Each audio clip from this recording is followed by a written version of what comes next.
어른 성경학교 를 시작하도록 하겠습니다. 오늘부터 이제 8주 동안 시작이 될 텐데요. 오늘은 교회를 위한 구약 성경이라는 주제로 이제 제가 수요일 날 맡아서 8주 동안 진행을 하도록 하겠습니다. 네, 우리 먼저 말씀을 같이 읽고서 가도록 하겠습니다. 오늘 함께 보실 말씀은 에스겔 37장 27절의 말씀인데요. 우리 말씀을 같이 한 목소리로 합독하도록 하겠습니다. 시작. 내 처소가 그들 가운데에 있을 것이며 나는 그들의 하나님이 되고 그들은 내 백성이 되리라. 아멘. 네, 이번 교회를 위한 구약 성경 이 강의 어른 성경학교를 준비하면서 이제 이 주제를 정하고 이제 책들을 이제 열심히 읽게 되었습니다. 일단은 교회를 위한 구약 성서 신학이라는 책이 있는데요. 이 책을 중심으로 해서 그 외에도 여러 가지 책들을 잘 안 읽히지만 열심히 읽어 나가고 있습니다. 이 교회를 위한 구약 성서 신학이라는 책을 쓴 월턴이라는 사람이 잃어버린 세계라는 시리즈라고 해야 될까요? 이제 아담과 하와의 잃어버린 세계, 뭐 토라의 잃어버린 세계, 노아의 홍수의 잃어버린 세계 같은 그런 책들을 썼는데요. 이 책들을 통하여서 고대 근동 세계의 저작들, 그런 문화들을 통해서 구약 성경을 어떻게 이해하고 바라보아야 되는가, 이런 주제를 가지고 이제 쓰는 구약 학자입니다. 그래서 이분의 책들을 좀 중심으로 해서, 그리고 이제 또 다른 책으로 구약 성경과 작은 신들, 그래서 이방 종교의 신들 다루는 이런 책들을 통하여서 이제 8주 동안의 강의를 진행을 해 보도록 하겠습니다. 그래서 이제 오늘은 구약 성경 not to us but for us 해가지고 구약 성경이 우리를 위한 책이지만 그러나 우리에게 쓰여진 책은 아니다라는 라는 주제를 가지고 오늘 내 강의를 할 거고요. 그 다음에 다음 주에는 하나님과 신들, 그리고 세 번째는 우주와 인류, 그 다음에는 언약과 왕국, 성전과 토라, 죄와 악, 구원과 내세, 그리고 마지막에 교회를 위한 구약 성경으로 이것들을 정리를 하고, 그러니까 오늘은 서론 겸 기초라고 할까요? 그리고 6주 동안 이제 본 내용이 되고 마지막에 이제 이것들을 정리하면서 정리하는 그런 시간, 이런 계율을 짜 보았습니다.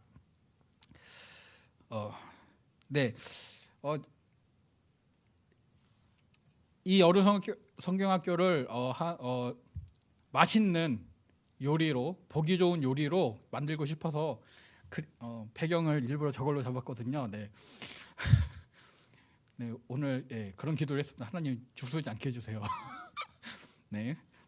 저를 위해서 기도해 주시고 또 여러분도 이제 이 말씀을 잘 같이 제가 이제 책을 읽고 이걸 준비하면서 그랬구나라고 깨닫고 이제 그렇게 좀 기뻤던 깨달으면서 저에게 다가왔던 것들이 우리 성도님들에게도 그렇게 동일하게 다가가면서 이런 것들 통해서 하나님이 정말 대단하시다, 이런 그런 모습으로 나아갈 수 있었으면 좋겠습니다.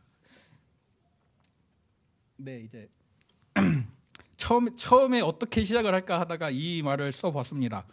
어떤 문화적 또는 문학적 배경 지식을 갖고 있느냐에 따라서 대상을 받아들이는 개념이 달라지게 된다. 라고 이 책에서 이 말로는 제가 정의를 한 건데 이 책들의 저자 월턴이라는 이제 구약 성경 학자가 이런 뉘앙스의 말들을 계속해서 던져주고 있습니다. 여러분 혹시 서시 하면은 제일 먼저 뭐가 생각이 나시나요? 윤동주 시인, 저 서시라는 시를 썼던 윤동주 시인, 우리가 고등학교 문학 시간에 배웠었죠. 그 사람이 생각날 수도 있고요. 아니면은 가수 신성우가 불렀던 서시라는 노래가 생각이 나실 수도 있고요. 혹 어떤 분들은 중국 월나라, 고대 시대 월나라의 미녀 서시를 하실 수도 있을 겁니다. 제가 고등학교 1학년 때 그 국어 선생님께서 문학 수업도 같이 하셨는데 어느 날 수업 시간에 오시더니 저희 반에서 갑자기 저희들한테 물어보시는 거예요. 너희들 서시 외우냐? 라고 물어보시는 거예요. 그래서 그때 당시에 이제 신성우의 서시가 나온 지 1년이 조금 6개월, 7개월 됐을 때거든요. 저희는 당연히 서시를 외운다고 했죠. 해봐라 해가지고 제 짝꿍이 일어나서 신성우의 서시를 멋들어지게 불렀습니다. 근데 그러고 그 노래를 듣다가 중간에 선생님이 그 친구의 엉덩이를 한 대 때리고는 앉아라 라고 하셨습니다. 네, 저희는 예습이라는 걸 전혀 안 했기 때문에 몰랐는데 그날 배울 게 시였고 윤농주의 서시를 배워야 했습니다. 그래서 선생님이 너희가 서시를 아느냐, 그러니까 그 선생님에게 서시는 신성우의 서시가 아니라 윤농주의 서시였던 거죠. 근데 저희에게 서시는 신성우의 서시였습니다. 그런데 중국에 가서, 한국에서는 윤농주의 서시나 신성우의 서시가 유명하겠지만 중국에 가서 서시를 압니까? 라고 물어본다면 그들은 우리가 예전에 미녀 서시가 있었습니다 라고 대답을 하게 될 겁니다. 내가 어떤 배경 지식, 어떤 문화적 지식을 갖고 있느냐에 따라서 어떤 개념을 받아들이게 될 때 그것을 받아들이는 개념이 내 머릿속에서 그려지는 모습이 달라지게 되는 것이죠. 가시나무라는 노래가 있습니다. 저는 이 가시나무라는 노래를 조성모가 부른 노래로 처음 접했습니다. 그리고 제가 약 10여 년 전에 그 나는 가수다라는 그 MBC에서 하는 프로그램에서 자우림이라는 그 팀이 있는데 그 팀이 저 노래를 아주 멋들어지게 불렀습니다. 자기들만의 색깔로 편곡을 해서 불렀다고 하더라고요. 그러고 나서 원곡을 찾아보게 되었습니다. 하덕규, 지금은 목사님이신데요. 하덕규 목사님께서 이제 함춘호라는 기타리스트와 함께 저 곡을 만드셨습니다. 그리고 그 하덕규 목사님께서 살아있는 저 가시나무라는 노래 시라고 해야 될까요? 저게 고등학교 그 책의 교과서에 실렸거든요. 그래서 교과서에 실려 있는 시를 쓴 사람이 살아 있으니까 전국의 고등학교에 강연을 다니기 시작하셨습니다. 그리고 그분이 강연을 다니시면서 저 가시나무에서 내 속에 당신은 쉴 것이 없다라는 가사가 있는데 그 당신은 사실 예수님이다 라고 하시면서 이제 복음을 증거하시게 되었고, 그래서 이제 그 복음 증거로 인하여서 얼마나 많은 청소년들이 하나님께로 돌아왔는지 그건 알 수 없지만, 그래도 처음에는 저분이 그거를 예수님을 생각해서 쓰셨는지 그런 것은 알지 못하지만 저 노래를 통해서 복음을 증거할 수 있는 그런 기회가 됐었다고 하더라고요. 그런데 저 가시나무도 연배가 있으신 분들은 시인과 촌작이라는 그 하덕규 씨의 그 가시나무를 기억하시겠지만 저에게는 조성모나 자우림의 가시나무가 더 익숙합니다. 지금의 세대들은 가시나무를 그냥 교과서에만 볼 수 있는 어떤 시라고 생각을 하게 될 것입니다. 그러니까 내가 어떤 문학적인 그런 지식을 갖고 있느냐, 어떤 것들을 가지고 있느냐에 따라서 내가 그러니까 어떻게 생각하느냐, 어떤 문화에 젖어 있느냐에 따라서 어떤 개념을 받아들일 때 그것이 달라지게 됩니다. 하지만 우리가 절대로 변해서야 되지 않을 게 있죠. 바로 하나님의 말씀입니다. 하나님의 말씀, 성경은 하나님의 영감된 계시의 말씀입니다. 그래서 이제 이후에도 쭉 살펴보겠지만 이 말씀을 우리가 온전히 받아들이기 위해서 하나님께서 이 말씀을 우리에게 주실 때 그 원 의미가 무엇인지를 온전히 받아들이기 위해서 우리가 약간 다른 시각을 가져야 될 필요가 있습니다. 이제 성경을 하나님의 영감된 계시의 말씀이라고 하는데요. 먼저 계시라는 것은 하나님께서 자기 자신을 드러내시는 행위를 계시라고 합니다. 그래서 신현, 하나님이 직접 나타나시든지 아니면 말씀을 주시든지, 뭐 선지자나 이런 사람들을 선택하셔서 말씀을 주시든지, 아니면은 이적을 행함으로써 그 가운데 하나님의 능력을 나타내시든지, 아니면은 이제 꿈이나 환상 가운데 그 사람에게 말씀을 하시든지 나타나셔서 말씀을 하시든지 하셔서 이렇게 하나님이 신현, 말씀, 이적, 꿈 이것들로 이제 하나님이 계시를 하십니다. 그리고 여기에 덧붙여서 신지식, 하나님을 아는 지식을 통하여서 이제 하나님이 자신을 계시하시는데 이 신지식에는 하나님의 이름이나 하나님의 속성 또는 성경에서 증거하고 있는 하나님이 행하신 일들을 통하여서 하나님은 이런 분이시구나 라고 우리가 깨닫게 되고 이것을 하나님이 자신을 내실 때 우리가 그것을 깨닫게 되는 것이죠. 이것은 인간의 지혜나 지식으로는 알 수 없는 영적인 일들을 성령을 통하여서 깨닫게 하시는 하나님의 역사입니다. 그리고 이 계시에는 일반 계시와 특별 계시가 있습니다. 먼저 일반 계시는 우리가 또 다른 말로 자연 계시라고 하게 되는데요. 하나님께서 창조하신 자연, 그리고 세상의 역사, 그리고 인간의 양심 등을 통하여서 보이지 않는 하나님의 신성과 하나님의 전능한 능력이 나타나게 되는 것, 이것이 바로 일반 계시입니다. 이것은 믿는 자뿐만이 아니라 모든 사람들, 이 세상에 살아가는 모든 사람들을 대상으로 합니다. 이제 자연 만물을 통하여서는 하나님의 창조주 되심, 이제 자연을 보면서 이것이 저절로 됐을까라고 이제 주장하는 사람, 누군가는 저절로 됐겠지라고 주장할 수 있겠지만, 그것보다는 이렇게 정말 오묘한 섭리를 오묘한 어떤 원리를 가지고 돌아가고 있는 자연 세계를 보게 되면 이것을 만든 누군가 절대자가 있지 않을까라면서 하나님을 더듬어 찾게 하는 그런 하나님의 창조주 되심을 이 자연이 드러내고 있죠. 또 역사의 흐름 가운데 우리가 이것들을 분명히 주관하시는 어떤 분이 계실 것이다, 이것을 생각하게 되고, 이 역사는 그래서 통치자 되시는 하나님을 드러내고 있습니다. 그리고 우리의 양심은, 인간의 양심은 선악을 구분하게 하죠. 물론 양심이 털이 났다든지 아니면 양심이 정말 꽉 굳은 것처럼 이제 주변 사람들은 생각하지 않고 자기 자신만을 생각하는 그런 악함도 있지만, 이런 양심을 통하여서 하나님의 심판주 되시는 하나님을 드러내시게 됩니다. 그런데 이런 자연 계시, 일반 계시는 우리가 처해 있는 영적인 문제, 그러니까 우리가 죄의 노예가 되어 있다는 것, 그래서 용서가 필요하고 구원이 필요하다는 것, 하나님이 나를 구원하시기 위하여서 어떠한 일을 행하셨는지는 이 일반 계시에는 전혀 드러나 있지 않습니다. 그래서 하나님께서 일반 계시로는 다 밝힐 수 없는 하나님의 뜻과 구원 섭리, 그리고 인간 구속의 역사를 특별한 시대에 특별한 방법으로 특별한 목적을 가지고서 구원받을 사람들에게 나타내시는 것이 바로 특별 계시인데요. 이 특별 계시가 바로 예수 그리스도, 그리고 하나님이 우리에게 주신 말씀, 성경이 우리에게 주신 특별 계시입니다. 예수 그리스도께서 하나님의 뜻을 나타내심으로 우리의 구원을 완성하셨죠. 그것을 통하여서 하나님의 뜻이 이루어지는 것들을 보게 하셨고요. 또 그것들을 정리라는 표현을 쓰도록 하겠습니다. 정리하여서 우리에게 텍스트로, 문자로 주어진 것이 바로 성경 말씀입니다. 그래서 이 성경은 하나님의 계시인 것이죠. 하나님이 자기 자신을 이 말씀을 통해서 우리에게 드러내 보여주고 계십니다. 또 성경은 하나님의 영감된 말씀입니다. 하나님의 영감되었다라는 것은 성령의 감동으로 기록된 말씀이라는 것입니다. 죄송합니다. 네, 성경 저자들의 약 40여 명의 인간 저자들이 있는데요.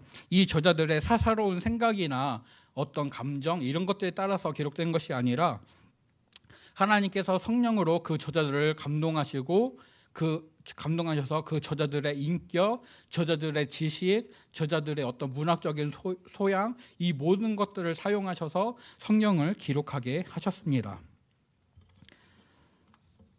네, 그래서 성경에는 오늘부터 우리가 바울이 쓴 갈라디아서 말씀을 보고요. 어제는 우리가 여러 명의 저자가 썼던 계속 대표적으로 다윗이 시편을 제일 많이 썼는데 그렇게 썼던 시편의 말씀들을 보았는데요. 그렇게 인간 저자들이 있긴 하지만 그 모든 말씀들은 하나님의 감동을 받아서, 성령의 감동을 받아서 쓴 하나님의 저자, 하나님의 말씀인 것이죠. 그래서 이 성경에는 특별한 권위가 있습니다. 이제 성경에는 특별한 권위가 있는데요. 이것은 성경의 모든 말씀이 바로 하나님의 말씀이라는 것입니다. 이것은 성경의 저자이시고 또 성경 진리 자체이신 하나님에 의해서 이 권위가 발생을 하고 권위를 인정하게 됩니다. 또 그래서 역사 객관적 권위, 그리고 사역적 권위, 규범적 권위가 있는데요. 역사 객관적 권위라는 것은 성경 그 자체가 진리이다, 그래서 본래 하나님의 말씀, 이것이 성경 자체가 진리이기 때문에 이것이 하나님의 말씀으로서 권위가 있다. 그런데 이것도 하나님이 진리이시기 때문에, 진리이신 하나님이 말씀하신 것이기 때문에 이 말씀이, 성경이 진리이다. 그래서 이 성경은 하나님의 말씀이다라고 이제 가게 됩니다. 그리고 아무도 성경이 하나님의 말씀인 것을 부인할 수가 없죠. 그래서 이 역사 객관적 권위가 있고요. 사역적 권위는 하나님의 말씀에는 살아있고 활력이 있어서 사람을 거듭나게 하고 변화시키는 능력이 있다. 그 권위가 있다라고 말을 하게 됩니다. 또 규범적 권위는 이 성경 말씀이 신앙과 생활의 규칙이요 규범으로서 우리에게 권위가 있다. 그래서 우리가 말씀을 통해 하나님의 뜻이 무엇인지를 이제 강구하게 되고 그 말씀에 비추어서 순종하는 삶을 살아가려고 애를 쓰게 되는 것이 성경에 이렇게 그 성경의 규범적 권위가 있기 때문입니다. 또 이 성경은 하나님의 말씀이시기 때문에 무오하고 무위하다라고 말을 합니다. 이것은 하나님의 소송 중에 진실성 그리고 완전성에 의해서 인정이 되는 것인데요. 하나님이 완전하시기 때문에 성경도 무오, 오류가 없다라고 하게 됩니다. 역사 문법적으로 오류가 없다라는 뜻이고요. 또 하나님이 진실하시기 때문에 하나님의 말씀 성경도 거짓이 없다라고 말을 합니다. 복음과 진리에서 그리고 내용상에 있어서 이것에 절대 거짓이 없다. 모든 기록된 것이 사실임을 드러내주고 있습니다. 그래서 하나님의 말씀이기 때문에 이 성경은 하나님 중심적 계시, 그러니까 하나님을 드러내기 위한 이제 말씀인데요. 그래서 성경의 주된 목적은 우리를 향하신 하나님의 계획과 목적을 드러내는 것입니다. 말씀이 우리에게 하나님을 계시할 때 우리는 그 말씀 속에 드러난 하나님의 계획과 목적을 깨닫게 되고요. 또 이것을 받아들임으로써 이 말씀이 하나님의 말씀이라는 것을, 그 권위를 인정하고 그 권위에 또한 복종을 하게 됩니다. 그리고 특별히 우리는 하나님께서 우리와 소통하기 위하여서 선택하신 인간 저자들, 그들을 통해서 하나님의 말씀을 보고 읽게 되죠. 그래서 성경을 읽을 때 이 말씀을 쓴 사람이 누구인지, 왜 이렇게 썼는지 그런 배경 지식들을 갖고 있는 것이 중요하다고 할 수가 있겠습니다. 네, 이렇게 성경이 하나님의 계시된 하나님의 온전한 말씀이다. 그리고 하나님을 드러내고 있다라고 이렇게 밑박이라고 해야 될까요? 이렇게 이제 초반에 말씀을 드렸던 이유는 우리가 성경에 구약 성경과 신약 성경이 있습니다. 그런데 이제 우리가 보통 주로 읽게 되는 부분들이 신약 성경이에요. 좀 뭐라고 할까요? 좀 더 쉽고요. 좀 더 쉽고 좀 더 이해하기 쉽고 네, 좀 더 짧습니다. 그래서 신약 성경을 이제 보통 더 쉽게 읽게 되고 더 많이 읽게 됩니다. 그리고 신약 성경에서 특별히 신약 성경의 복음서에서 예수님에 대해서 직접적으로 증거하고 있고, 그리고 사도행전과 이제 서신서에서는 예수님을 믿는 사람들이 어떻게 살아갔었는지 또 어떻게 살아가야 되는지 이것들을 말씀해 주고 있기 때문에 우리가 신약 성경을 보다 쉽게 접근하고 또 쉽게 받아들이게 됩니다. 근데 구약 성경 하면은 일단 첫 느낌이 길고 어렵습니다. 저도 이제 초등부에서 설교를 하다 보면은 구약 부분을 설교하게 되면은 저도 힘들고 우리 아이들도 힘들어하는 것 같아요. 신약을 설교할 때는 신약 부분을 설교할 때는 저부터도 마음이 조금 이런 표현이 괜찮은지 모르겠는데 조금 가볍다고 해야 되나? 큰 어려움이 없는데 구약 특히 저번 달에 5, 6월 달에 잠언을 설교할 때, 그리고 7월 달에 이사야 부분을 설교하고 할 때는 많이 어려웠습니다. 구약을 하다 보면은 워낙 우리와 시간대가 너무 많이 떨어져 있고, 또 이스라엘이라는 하나님이 선택하신 이스라엘 민족이라는 그들의 삶을 중점적으로 다루면서 그들에게 하셨던 하나님의 말씀이나 이런 것들을 다루고 있기 때문에 우리가 좀 거부감, 거리감을 많이 느끼고 있습니다. 그래서 우리가 꼭 기억해야 될 게 이것입니다. 성경은 우리를 위해 쓰여진 책이지만 우리에게 쓰여진 책은 아니라는 것입니다. 근데 이미 잘 아시겠지만 성경의 1차 독자, 1차 청중은 그 저자와 동시대를 살았던 사람들이 그 말씀을 받는 것이고, 그 이후에 이 말씀이 교회 또는 나에게 어떤 의미로 다가오는가, 우리는 2차 청중이 되어서 그 말씀을 받게 되는 것이죠. 즉 우리는 모든 수단을 동원해서 저자의 내포 청중, 즉 저자가 마음에 두었던 대상, 문화적으로 문학적으로 저자와 맥락을 같이 하고 있는 그런 그 동시대의 사람들이 되어야만 이 말씀이 그런 뜻이었구나, 그래서 저자가 이렇게 말을 하였구나를 알게 되고, 그 이후에 그렇다면 20세기 오늘을 살아가는 나에게 이 말씀은 어떤 의미로 주어지게 되는 것인가를 우리가 돌아볼 수 있게 되는 것이죠.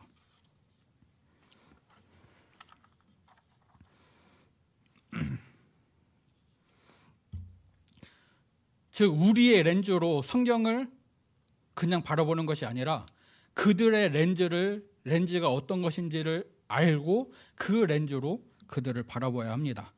여호수아 10장을 보게 되면은 기브온에서 이스라엘 백성들이 기브온에서 아모리 사람들과 전쟁을 벌였던 사건이 나옵니다. 이제 9장에서 기브온 사람들이 우리가 멀리서 왔다라고 거짓말을 하면서 이스라엘 여호수아와 이제 여호수아를 찾아와서 조약을 맺습니다. 서로 우리를 공격하지 말라, 우리가 당신을 섬기겠다 조약을 맺었는데 알고 보니까 3일 거리에 떨어지는 가까운 데 가는 백성들이었죠.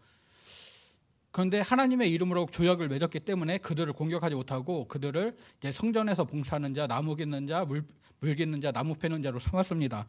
그런데 이것을 알게 된 아모리 족속 사람들이 연합군을 구성해서 기브온을 공격합니다. 기브온은 여호수아에게 도움을 요청하고 여호수아는 군대를 모아서 밤을 새서 달려가서 기브온에 가서 새벽부터 전쟁을 치릅니다. 근데 전쟁을 치르다 보니까 아모리 사람들을 그 전쟁을 끝내야 되는데 해가 저물어져 가는 거예요. 저녁 시간이 됐는데 전쟁이 아직 끝나지 않았는데 해가 저물어져 가니까 그때 여호수아 10장 12절을 보면 태양아 너는 기브온 위에 머무르라, 달아 너도 아얄란 골짜기에서 그리할지어다 라고 외칩니다. 그 외침 때문에 이제 해가 멈추고 달이 멈췄습니다. 그래서 날이 계속 밝아 있어서 전쟁을 계속 수행할 수 있었고 승리하게 되었습니다. 이 말씀을 그냥 읽을 때는 은혜가 됩니다. 하나님께서 도우셔서 전쟁에서 승리했구나. 그런데 여기에 과학적인 잣대, 현대의 과학적인 잣대를 들이대게 되면은, 예전에는 태양이 지구 주위를 돈다라는 천동설을 믿었지만 우리가 그것이 잘못된 것을 이미 알고 있잖아요. 지구가 태양 주위를 돌고 있잖아요. 태양이나 달이 멈추는 게 아니라 지구가 멈춰야 됩니다. 그럼 우리의 렌즈를 가지고 보게 되면은 여호수아가 잘못 말한 것이죠. 아닌가요? 네, 여호수아가 잘못 말했습니다. 우리의 잣대, 우리의 렌즈를 가지고 보면 여호수아가 잘못 말했습니다. 하지만 그들이 믿었던 세계에서 그들이 믿었던 태양이 움직이고 우리 땅은 가만히 있다라는 그런 전제 속에서는 여호수아가 했던 말이 옳은 말이고 성립이 되는 이야기죠. 성경은 과학적인 어떤 진리를 말하고 있지 않고, 성경 이 말씀이 이 여호수아 10장에서 나와 있는 이 여호수아의 전쟁, 그리고 여호수아가 외쳤던 이 말씀을 기록하는 이유는 전쟁을 도우시고 승리하게 하시는, 그리고 하나님의 사람들을 돌보시고 인도하시는 그런 하나님의 능력과 하나님의 일하심을 우리에게 드러내고 있습니다. 그래서 이 전쟁에 대한 일들을 기록한 다음에 여호수아 10장 14절에서 이렇게 말씀하고 있습니다. 여호와께서 사람의 목소리를 들으신 이 같은 날은 전에도 없었고 후에도 없었나니 이는 여호와께서 이스라엘을 위하여 싸우셨음이니라. 아멘. 하나님께서 가나안 땅을 이스라엘 백성들에게 아브라함에게 가나안 땅을 약속하셨고 그것이 다시 이스라엘 백성들에게 주어졌죠. 그리고 그들에게 내가 너희보다 먼저 가서 그 땅을 취할 것이다라고 말씀하셨었고 그 말씀들을 이루시는 가운데 있습니다. 즉 여호수아가 그 말씀을 외치고 전쟁에서 승리했던 것, 이것을 지금의 렌즈로 보게 되면은 여호수아가 올바른 과학적인 지식을 알지 못해서 잘못 말한 것이지만 그때 당시에는 전혀 문제될 것이 없는 그런 말이고, 또한 성경의 저자는 과학적인 것을 증거하는 것이 아니라 이 말씀을 통해서 자기 백성들을 돌보시는, 그리고 그 하나님의 약속을 신실하게 이루시는 그 하나님을 드러내고 있는 것입니다. 네, 그리고 우리가 또 생각해 보아야 될 것은 구약 성경의 저자들, 그리고 구약 성경의 그 내포 청중들, 그 말씀을 받아들이게 되는 사람들은 고대 세계의 사람들이라는 것입니다. 그들은 고대 세계의 문화와 문학적 토대의 렌즈를 가지고 살았습니다. 예, 성경의 저자와 그 내포 청중은 이제 고맥락 의사소통이라고 하게 되는데요. 의사소통을 하는 방법에는 고맥락 의사소통과 저맥락 의사소통이 있다고 합니다. 고맥락 의사소통은 말하는 사람과 듣는 사람 사이에 서로 공유하고 있는 부분이 많아서 이제 말과 글로 표현을 다 하지 않아도 충분히 이해될 수 있는 그런 것들을 고맥락 의사소통이라고 하고요. 하나부터 열까지 세세하게 자세히 말해줘야 되는 것들을 저맥락 의사소통이라고 합니다. 이것을 쉽게 얘기하면은요, 한 가정에 결혼한 지 얼마 안 되는 한 가정이 있습니다. 아내가 출산을 해가지고 아이와 씨름을 하면서 아이를 싱겁게 육아를 하고 있습니다. 그런데 어느 날 남편이 나 오늘 친구들 만나서 시간 좀 보내다가 늦게 들어갈게 라고 말을 했습니다. 그랬더니 아내가 알아서 해 라고 대답을 했습니다. 그럼 이 남편은 어떻게 해야 될까요? 남편은 이 말을 저맥락 의사소통 있는 그대로 받아들여서 알아서 시간을 보내다가 늦게 들어왔습니다. 근데 아내가 사실 알아서 해라고 했던 것은 너 알아서 해라는 뜻이 아니죠. 아내는 고맥락 의사소통의 언어를 사용을 했습니다. 그러니까 아내가 알아서 해라는 얘기는 나는 애를 낳았고 나는 애 때문에 힘들고 나 혼자 하기는 힘드니까 너가 일찍 와서 도와줘라 라는 뜻이었는데, 이것을 대놓고 이제 그대로 표현하지 않은 것이죠. 그러니까 말과 글로 표현되는 의사소통에서 그 표현된 언어와 조금 다른 뜻을 가지고 있는, 아니면 보다 깊은 뜻을 가지고 있는 것을 고맥락 의사소통이라고 하고요. 있는 표현 그대로 이제 적용되는 것을 저맥락 의사소통이라고 합니다. 우리 교회 로비에 보면은 금메달, 은메달, 동메달이 있습니다. 이렇게 말하면 우리 교회 사람들은 다 알아요. 이것이 바로 고맥락 의사소통입니다. 근데 제가 다른 교회 사람들에게 우리 교회는 금메달, 은메달, 동메달이 있어 라고 얘기하면은 저것은 목장에서 어떤 미션을 수행하고 그 다음에 그 수행한 결과에 따라서 그 메달을 매기고 그것을 이제 주는 거야 라고 세세하게 말을 해야 되는 거죠. 이게 바로 저맥락 의사소통입니다. 그러니까 서로 공유하는 부분이 많을수록 같은 문학적인 어떤 배경 지식을 가지고 있을 때 고맥락 의사소통이 이루어지게 되는 것이죠. 그래서 구약 성경을 우리가 읽을 때 우리가 내 시선으로 보게 되면은 전혀 쉽게 이해하기가 어려운 부분들을 우리가 그래서 그 시대의 렌즈를 가지고 그 시대에 왜 이런 말씀들이 쓰여지게 됐는지 그런 배경들을 알게 될 때 그 말씀의 깊은 의미를 보다 이제 쉽게 이해할 수 있게 되는 것이죠. 그래서 저자와 청중 간에 공유하는 요소들이 많아서 최소한의 설명만으로 의사 전달이 가능했습니다. 그래서 그들은 세계관과 역사, 다양한 경험들을 공유를 했고 상당 부분 공동 배경을 가지고 있게 되는 거죠. 좀 더 쉽게 얘기하면 저희 집에 토끼 장난감이 있습니다. 이렇게 말하면 저희 집 아이들은 다 알아요. 여러분 대형 마트에 가시면은 실바니안 패밀리라는 토끼들이 있습니다. 장난감인데요. 상당히 비싸요. 실바니안 패밀리라고 하시면 이제 알아듣는 분도 계실 테고, 아니면 진짜 마트에 가서 그것들 찾아봐야 되시는 분들이 있을 거예요. 이것이 바로 고맥락과 저맥락, 그리고 어떤 배경을 어떤 공유하는 부분들이 많으냐 적으냐의 차이에 따라서 이제 이해할 수 있는 그런 정도가 달라지게 되는 것이죠. 구약 성경의 저자와 청중은 이런 고맥락 의사소통 많은 것들을 공유하는 가운데 그 말씀들을 받았기 때문에 그들은 쉽게 이해할 수 있었던, 쉽게 받아들이고 넘어갈 수 있었던 것들을 우리는 왜 이렇게 말했지? 왜 이래야 됐지? 이러면서 고민을 할 수밖에 없습니다. 왜냐하면 우리의 인지 환경과 그들의 인지 환경이 다르기 때문입니다. 구약 성경의 모든 의사소통은 고대인들의, 고대 청중의 인지 환경 가운데 이루어졌죠.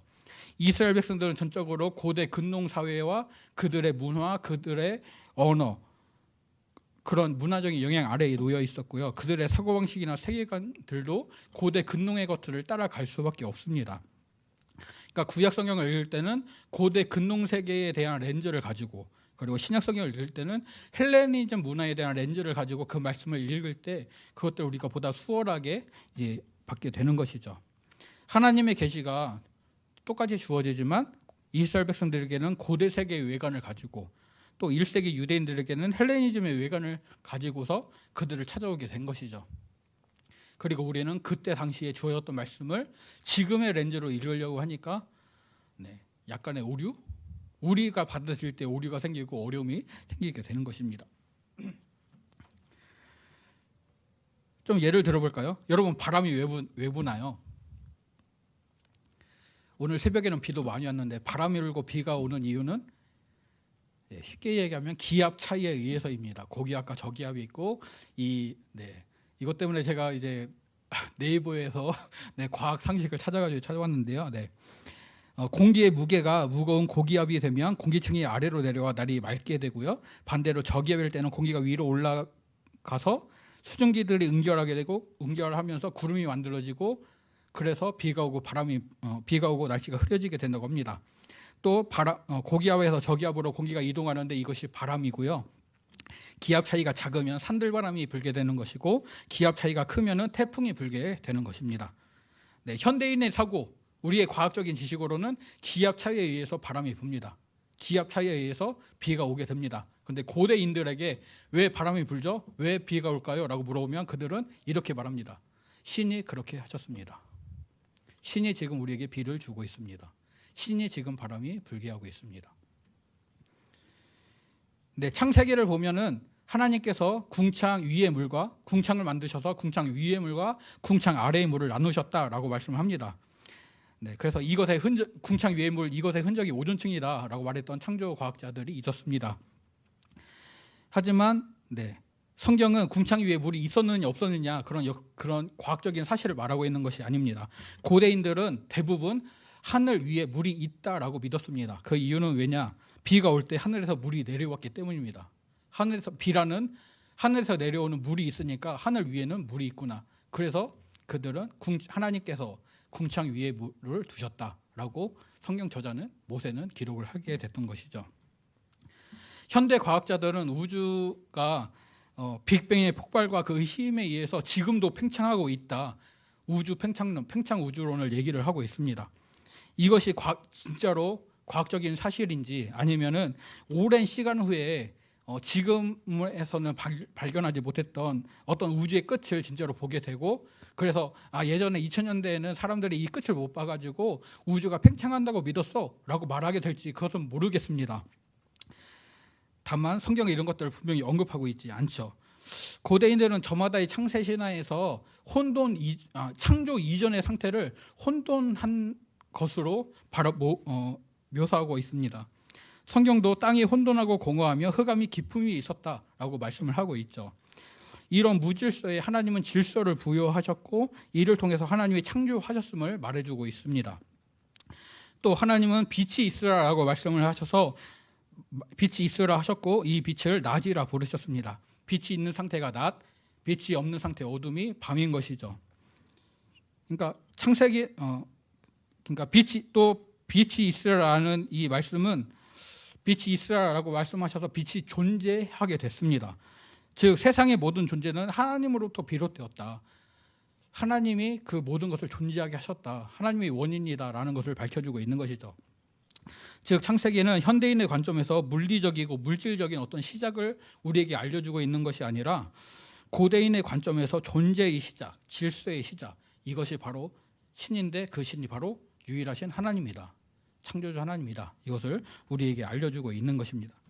하나님이 존재와 이 질서의 시작을 빅뱅이라는 어떤 과학적인 추론, 이것에 의해서 시작을 하셨는지 아닌지는 우리가 알 수 없습니다. 하나님만 아시겠죠. 어떤 방법을 사용하셨는지는 모릅니다. 다만 하나님이 그것들을 시작하셨고 존재하게 하셨습니다라고 성경은 우리에게 고대인의 눈을 통하여서 말해주고 있는 것이고, 그것을 우리는 지금 하나님이 그래서 천지를 창조하셨다라고 받아들이고 믿고 있는 것이죠. 우리가 그리고 보통 성경을 보게 될 때 이제 구속사적 해석 방법을 사용을 합니다. 그래서 성경의 주된 것이 예수님의 구원, 하나님의 예수님을 통해 이루시는 구원과 구속. 이거는 강의 안에 없습니다. 구원과 구속이라는 용어를 통해서 예수님이 우리들 개개인을 구속하시기 위해 우리 대신 죄값을 치르시고 또 하나님 앞에 의롭게 만드시고 죄악을 용서하셨다라는 좁은 의미의 개념으로 구원과 구속을 이제 이해할 때가 많습니다. 하지만 구약 성경은 그런 것에 대해서는 언급하고 있지 않죠. 신약 성경이 이런 것들에 대해서 언급하지 구약 성경이 이런 것들을 언급하지 않습니다. 그러니까 하나님께서 하나님의 보내실 종 메시아 구원자에 대해서 말씀하고 있지만 그 메시아가 예수님이다라고 정확히 말씀하고 있지는 않죠. 우리가 구약 성경에 예견된 메시아가 예수님이다라는 것은 신약 성경과 같이 맞추어서 볼 때 이것들을 확인할 수 있게 되는 겁니다. 물론 이스라엘 역사의 출애굽과 또 바벨론에서의 회복, 포로기환, 이 두 가지 사건을 통하여서 구원하시는 하나님에 대해서 분명히 증거하고는 있습니다. 또 다윗을 사울에게서 구원하셨고 압살롬에게서도 구원하셨던 그 하나님의 일하심을 분명히 언급하고 있죠. 그러니까 구약 성경에서도 물론 하나님의 구원과 구원하시는 하나님에 대해서 분명히 발견할 수 있지만 이 구약 성경에서 발견하고 있는 구원들을 예수님한테 연결할 수 있느냐? 구약 성경에서는 그럴 수 없는 것이죠. 신약 성경과 함께 할 때는 예수님과 연결이 되지만 구약 성경만 놓고 볼 때는 예수님과 연결할 수가 없습니다. 그래서 이제 하나님의 구원과 구속을 넓은 의미로 보아서 이제 하나님의 창조가 아담과 하와의 불순종으로 깨어졌는데 이것을 회복하시는 것이다. 그래서 하나님의 창조 세계가 아름답고 완전했던 창조 세계가 불완전해졌는데 이것을 다시 완전하게 하시는 것, 이것이 하나님의 구원이고 구속이다. 그리고 그 정점이 이제 예수님의 구원이다. 이렇게 보는 구원을 넓은 개념으로 보는 관점들도 있습니다. 그래서 이것들을 통해서 성경을 그리스도 중심적으로, 예수님을 중심적으로 보아야 된다. 이것을 통해서 해석을 해야 되고 이렇게 말씀을 받아야 된다라고 얘기를 하는데, 근데 예수님께서 분명히 하나님의 계획의 정점이시고 하나님의 계획의 완성이시지만, 하나님의 계시의 완성이시기도 하지만 구약 성경의 중심까지도 예수님에게 놓아야 되느냐라는 것에 대해서는 이제 반론을 제기할 필요가 있다라는 것이 이 저자의 생각이고, 그래서 이 저자는 구약 성경을 이렇게 정의하고 있습니다. 예수님의 구원에 대한 그런 부분도 분명히 다루고는 있지만 실질적으로 구약 성경이 우리에게 말하고 있는 것은 하나님의 임재다. 하나님께서 자기 백성들 가운데 거하시기로 의도하셨고 그들과 관계를 맺고자 하셨다.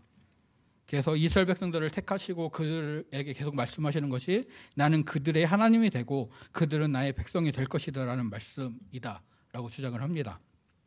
하나님께서 자신의 백성들과 관계를 맺고자 하는 분명한 의도를 가지고서 나는 너희 하나님이고 너희는 나의 백성이다 라는 말씀을 통해서 이런 의도를 가지시고 나의 처소를 너희 가운데 두겠다라는 말씀을 통하여서 백성 가운데 임재하시겠다는, 그래서 성막을 통하여서 성전을 통하여서 하나님의 임재가 그들의 백성들의 눈에 보이게 됐었죠. 이런 모습들을 통하여서 하나님께서 택하신 백성들, 하나님의 백성들과 함께 하시고 그들 가운데 거하시겠다라는 하나님의 임재가 구약 성경의 주제이다. 이것이 쭉 이어진다라고 이제 주장을 하고 있습니다. 네. 그래서 이제 언약이라는 것은 언약, 하나님이 이스라엘 백성들과 맺으신 언약은 하나님께서 그들의 하나님이 되시고 그들은 하나님의 백성이 되는 이런 관계를 가능하게 만드시겠다는 하나님의 약속이다. 하나님이 직접 맺으시는 약속이다. 이런 관점에서 언약을 바라보고요.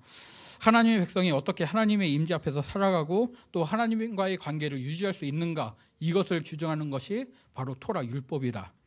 그리고 하나님의 왕국, 하나님의 나라, 하나님의 통치는 하나님이 우주라는 공간에서 맡으신 역할을 말하고 하나님과의 교제를 위해서 이 나라에, 이 왕국에, 이 하나님의 통치에 복종하는 것으로서 우리가 참여할 때 이것을 우리가 맛보게 된다라고 이야기를 하고 있습니다.